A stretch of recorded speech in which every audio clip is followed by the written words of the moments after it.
Hai semuanya, kembali lagi sama teman ngopi. Bersama teman ngopi, kita akan ngobrolin tentang manajemen operasional. Sebelumnya, perkenalkan teman-teman, kami dari kelompok 2 yang beranggotakan Ahmed Jordan dan saya sendiri, Angga Setiawan. Pada kesempatan kali ini, teman ngopi akan membahas tentang kapasitas dan pemrograman linear. Sebelumnya, apakah ada yang tahu tentang kapasitas dan pemrograman linear?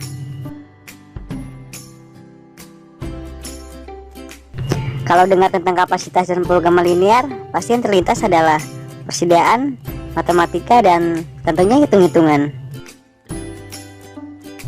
Kalau udah ngomongin matematika apalagi hitung-hitungan, pasti bikin pusing. Tapi tenang, bersama teman ngopi, kita akan membantu mempelajarinya. Mari kita lanjut pada pembahasan kita kali ini, yaitu kapasitas dan pemrograman linear. Kapasitas adalah hasil produksi atau volume pemrosesan atau jumlah unit yang dapat ditangani, diterima, disimpan, atau diproduksi oleh sebuah fasilitas pada suatu periode waktu tertentu. Nah, dalam sebuah perusahaan, kapasitas menentukan sebagai berikut. Pertama yaitu persyaratan modal, sehingga kapasitas dapat mempengaruhi sebagian besar biaya tetap perusahaan. Dan yang kedua, kapasitas menentukan apakah permintaan dapat dipenuhi atau apakah fasilitas yang ada berlebihan. Jadi jika kapasitas terlalu besar, maka sebagian fasilitas akan menganggur dan akan terdapat biaya tambahan yang dibebankan pada produksi yang ada. Kapasitas produksi. Kapasitas produksi adalah suatu tingkat yang menyatakan batas kemampuan, penerimaan, penyimpanan, atau keluaran dari suatu unit, fasilitas, atau output untuk memproduksi dalam suatu periode waktu tertentu. Nah, dalam menghitung satu kapasitas, maka dapat digunakan rumus berdasarkan jumlah dari mesin atau pekerja, dikali jumlah waktu kerja, dikali waktu penggunaan, dan dikali efisiensi. Aspek dalam kapasitas produksi. Dalam sebuah perusahaan terdapat beberapa aspek yang digunakan untuk menentukan kapasitas produksinya. Di antaranya yaitu sebagai berikut. Pusat kerja. Pusat kerja adalah suatu fasilitas produksi spesifik yang terdiri dari satu atau lebih orang dan atau mesin dengan kemampuan yang sama atau identik, yang dapat dipertimbangkan sebagai satu unit untuk tujuan perencanaan kebutuhan kapasitas dan penjadwalan terperinci. Kemudian yang kedua adalah pesanan manufakturing.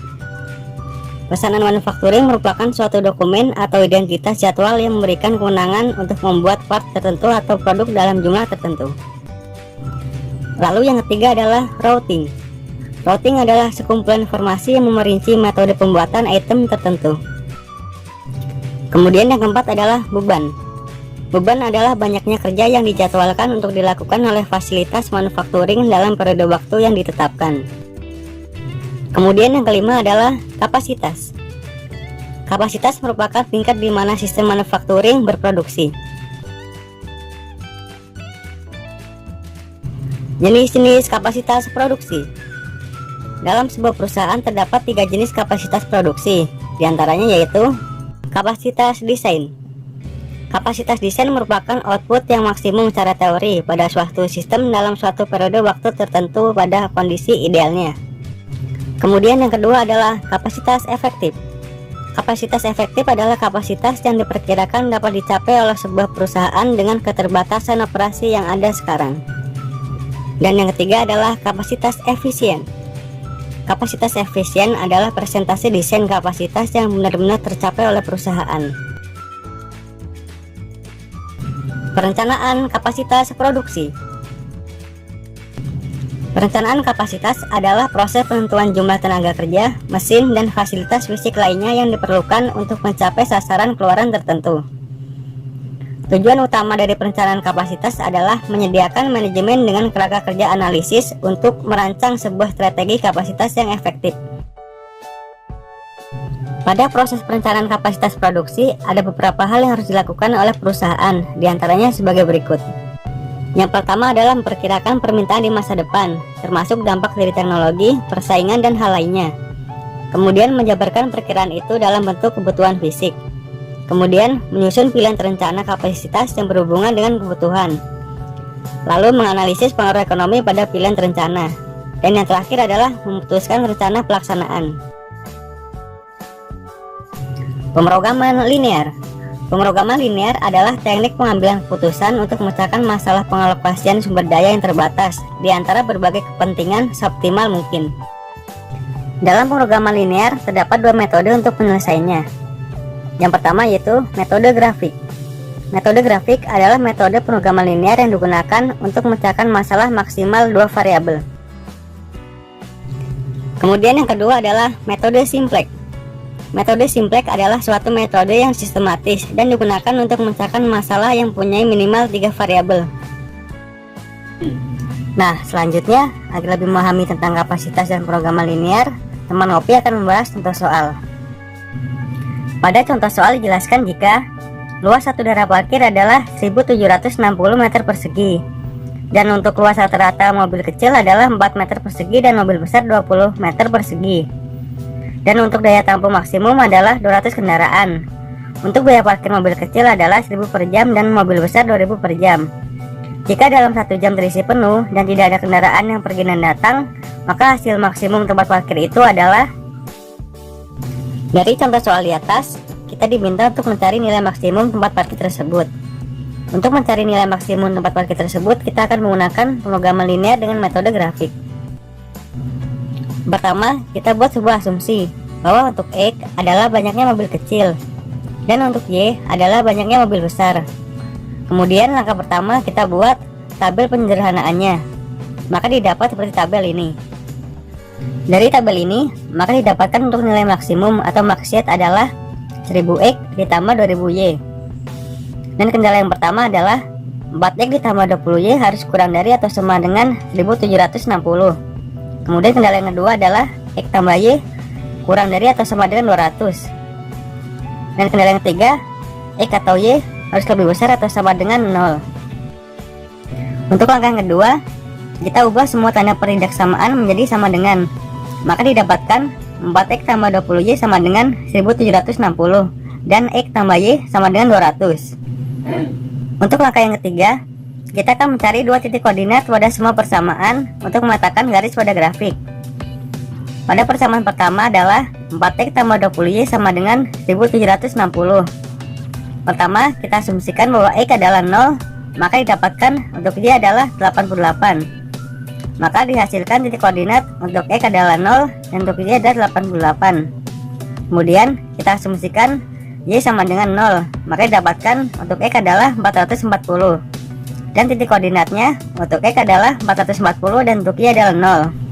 Dan untuk persamaan yang kedua adalah X tambah Y sama dengan 200. Sama dengan yang pertama, kita asumsikan bahwa X adalah 0, maka didapatkan untuk Y adalah 200. Dan titik koordinatnya untuk X adalah 0 dan untuk Y adalah 200. Kemudian kita asumsikan bahwa Y adalah 0, maka didapatkan untuk X adalah 200 dan titik koordinatnya untuk X adalah 200 dan untuk Y adalah 0. Lanjut, untuk langkah yang keempat, kita akan mencari titik potong kedua garis dari hasil koordinat yang kita dapatkan sebelumnya. Pertama, kita akan melakukan penyederhanaan pada kedua persamaan untuk menyamakan hasil X pada kedua persamaan. Untuk persamaan yang pertama, 4X tambah 20Y sama dengan 1760, kita sederhanakan dengan membagi dengan 4, maka dihasilkan X tambah 5Y sama dengan 440. Dan untuk persamaan yang kedua, X tambah Y sama dengan 200, kita sederhanakan dengan membagi dengan 1, maka dihasilkan X tambah Y sama dengan 200. Setelah kita melakukan penyederhanaan, maka kita akan mencari untuk nilai Y dengan cara mengurangkan kedua persamaan tersebut.